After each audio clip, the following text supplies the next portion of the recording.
Good morning, Hornets, and welcome to your daily dose of Bgsn. I'm Talia. And I'm John. Today we're going to take a look at Senior Profile, Youth Canine Program, Canned Food Drive, and as always, sports. But first, here's Devin with this week's weather forecast.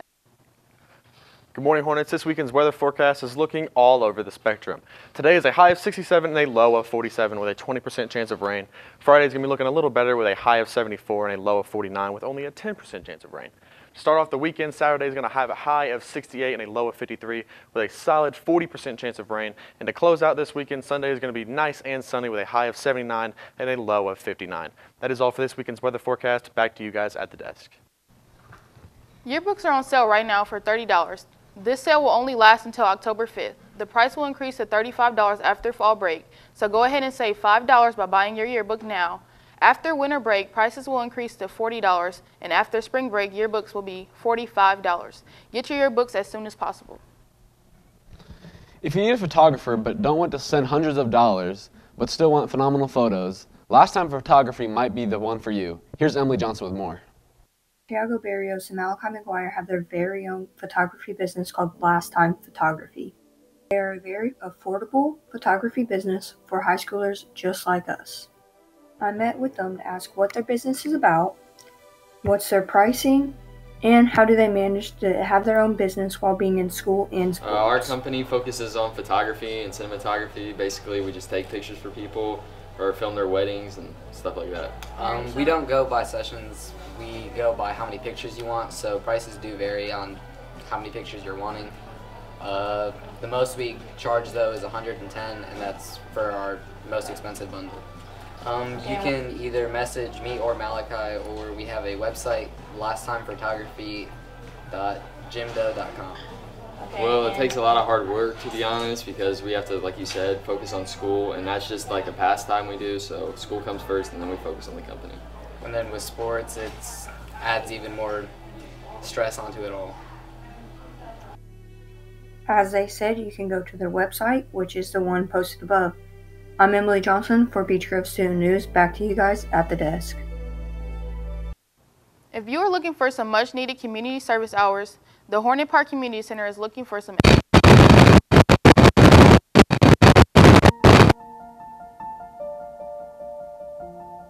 Attention students, you can now sign up to volunteer at the Hornet Park Community Center.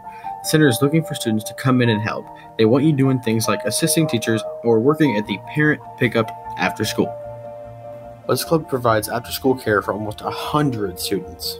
They are looking for some high school students who love kids and they would want to commit to helping out at least one afternoon of each week. Let's Club commences right after school until 6 p.m. Monday through Thursday. It is a great way to earn some community service hours, and there will also be light snacks and a light dinner each day.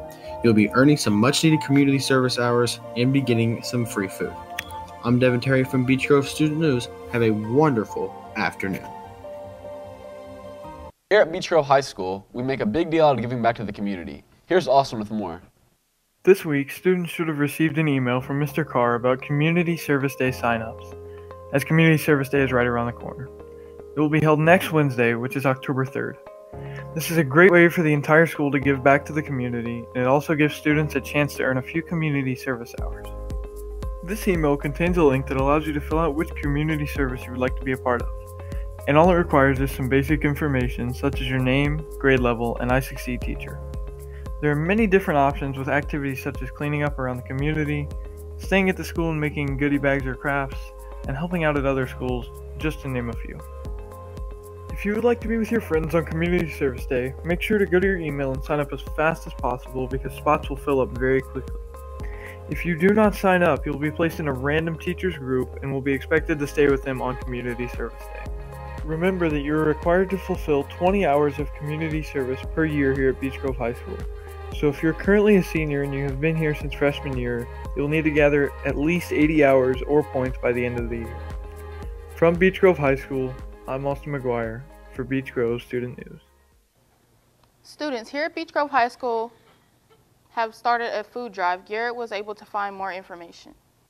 It's a part of the JAG department. Are hosting sort of a canned food drive where you're able to donate things such as clothes, shoes, blankets, things of that nature.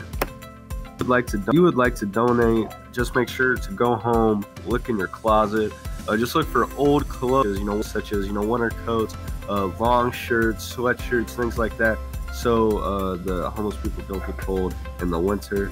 Also, go out, look in your cabinet, look in your cabinets, look for canned foods, and if you're able to, go look for some blankets that you haven't been using, look for old blankets, and also old worn-out shoes. Maybe not necessarily worn out, but just old shoes that you can bring, and make sure if you do bring some, bring them to room 112. Please do. From the TV studio, I'm Gary Jeff for Bgsn. You may have seen a Boo and Miss Petty walking around the hall. Well, Miss Petty is collecting all the old t-shirts for the Youth K-9 program. Here at Beech Grove High School, Miss Petty is collecting old t-shirts for Youth K-9 program to make blankets. I got with her to learn more on what this program is.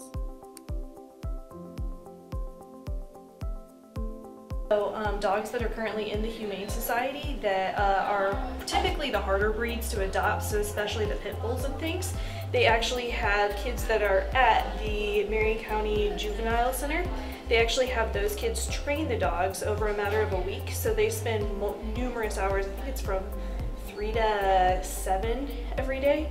And so during that time period, the kids actually train the dogs so that the dogs are more adoptable, so that they can go to homes rather than be staying in the shelters. So we realized that obviously dogs are a great resource. So anytime there is some sort of situation where crisis is happening, dogs have a way of connecting with people, and they know different energies and stuff that people give off as well. So with the program that they're doing, not only are we teaching the kids work ethic skills, we're also teaching kids how to approach dogs appropriately, how to train them appropriately, but then we're also giving the dogs the love and attention that they need to hopefully be adopted, but also make them a well-trained dog as well that people will want to welcome into their homes.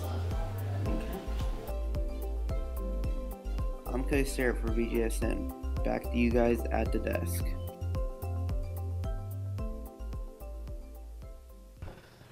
Now let's toss it over to Jonathan Dance for sports.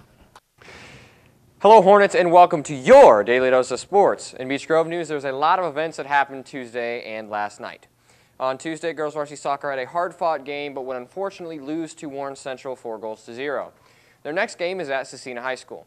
Boys tennis would also have an unfortunate loss, falling to the Lutheran Saints 4-1 in the sectionals. These Hornet teams fought hard, and Beech Grove was proud of them for their efforts. On Tuesday night, girls varsity volleyball got a huge win over a future conference opponent. The Lady Hornets beat Cascade 3-1. Cascade will be joining the ICC next year, so you can look forward to more matchups between these two teams. Last night, varsity volleyball played in the Marion County tournament against Lawrence Central. The Lady Hornets would lose by a close margin of just 3-2. Their next game is next week. In NFL news tonight will be another installment of Thursday Night Football. The Los Angeles Rams will host the Minnesota Vikings. The Rams are a team that many people are predicting to make it all the way to the Super Bowl this year, and the Vikings are projected to make the playoffs as well. This should be an exciting matchup and maybe even a preview of the NFC Championship game. Jared Goff will be looking to keep the Rams undefeated, while Kirk Cousins will look to get some momentum after a crushing loss to the Buffalo Bills last week. Also in the NFL, quarterback Jameis Winston is available to play this week for the Tampa Bay Buccaneers. Many are saying that Ryan Fitzpatrick should still start, as he has played incredibly well during Winston's absence, even earning the nickname Fitzmagic. Only Tampa Bay head coach Dirk Cutter knows who is starting against the Chicago Bears, and he's not telling anyone. It looks to be that we won't see if Fitzmagic will get replaced until Sunday. That's all for sports today, everyone. Back to you guys at the desk. That's all for your daily dose of BGSN 10. Teachers, don't forget to hit that subscribe button and that bell icon to get notified when we go live. And make sure to follow us on social media at BG Student News. I'm Talia. And I'm John. Have a thriving Thursday, Hornets.